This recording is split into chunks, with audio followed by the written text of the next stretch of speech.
What's up, guys? Eric Prey, Focus Fishing Guide Service, Table Rock Fishing Intel. Got another video fishing report for you. It is Tuesday, July 23rd. Gosh, I've been on the water pretty much every day this month, with the exception of a couple of rainouts. It's been really busy. Mostly on Table Rock. Had a couple of trips over on Taney, but most of it's been on Table Rock. As far as our lake level, we're at 916, I think 0.57 or 5.3, something like that. So still, I mean, about a half foot below normal summer pool. Core's not moving a lot of water, unless it gets hot again or we get, Table Rock dodged a bullet on all that rain. It all went to the south and east of us, so we didn't get the big heavy rain this past week that Bull Shoals got. So, we don't have a whole lot of extra water in the lake, and it's not been nearly as hot, so they've not been running nearly as much current. So the lake's been pretty much stable, not moved a whole lot in the last 2 weeks. Water temperature, it's about the same. If anything, it's probably a little bit cooler with these cooler nights we've had. Mostly around that low to mid 80s. Was way up, I was way up the Kings River earlier last week, and it was shortly after that rain, and it was actually cooler the further up the Kings we went than it was down, down around Viola. We were in the about 83, but when we got up to the 86 bridge, we dropped down to 80, and then we went up about 2-3 miles above that, and it was upper 70s, 78, 79. So the water's not warmed up too much. The bite's been pretty good. Several good bites going on. Best way to stay on top of it, of course, join Table Rock Fishing Intel, get the website, get the app. Like I told you guys before, September 1st, we're gonna have to up the price just to cover the app fees that we're incurring right now with the app. So we're at $45 right now for an annual membership, or $15 a month.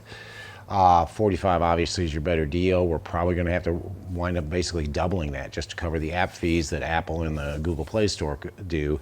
So if you're thinking about joining, you want to get that annual membership, do it before September 1st, because that's when the pricing is definitely going to change. So definitely check out tablerockfishingintel.com, and then on the App Store or the Play Store, just look for Fish Recon, like it says on my hat. That's kind of the parent company that we've got going for the app right now. So certainly check those out. As far as the fishing's concerned, deep bite's still really strong. I had a great day yesterday up the White River.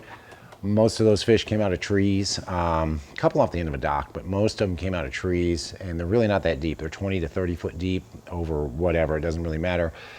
It's just where the treetop is, 20 to 30 feet. I lost count on how many we had. I think we had mid-30s and about 20 keepers. So much better bite out of the trees, using a drop shot rig, using the scuba spoon, mostly shad shape and cut tail. And then the white scuba spoon was best. And then today it was exactly the opposite. We couldn't get bit out of trees, but we caught everything off of the bottom, 20 to 25 foot deep. And everything was either on a drop shot rig. We did have a couple on a spoon, but actually the majority were on a drop shot rig out there on those long gravel runouts on the main lake, 20 to 25 foot deep. So definitely keep that in mind if you want to go out and fish deep. Shallow bites that are working, there's a few. The big worm bite is probably still the best up the rivers, mostly in brush, or if you can find some stumps or whatnot that are deep enough, but mostly in brush from about 10 to about 20 foot deep. Look for those bigger brush piles and work that big worm through them very slowly. Have been catching a few on a heavy cover football jig by Jewel. That's been pretty good, mostly on gravel points that have a real steep drop on them, and those fish again have been 15 to 25 foot deep. And you can catch those same fish on a Carolina rig if you're so inclined. If you prefer a Carolina rig over a jig, you can certainly do that as well.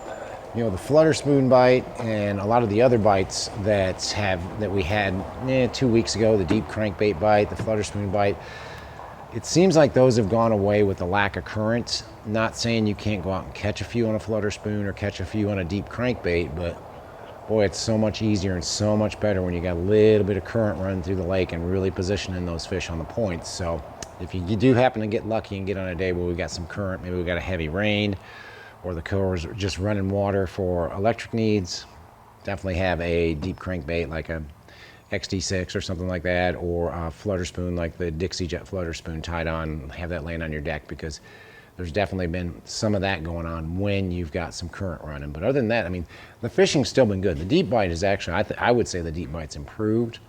I would say it's better from Kimberling City on up. It seems like the dam area continues to be tough. And Long Creek got a little muddy with that rain we had earlier in the week, so it still hasn't cleared up really good. But I imagine you can go up there and catch them on a jig or a crankbait with that little bit of current that's still in there. But the bite's been good, fishing's been good. If you guys are coming down, want to hire a guide, give me a call. It's Focus Fishing Guide Service. You can reach me at 417-860-4743 or hit my website, focusfishing.com, where you can either book online or just shoot me an email. Either way, I get back to you as soon as I can.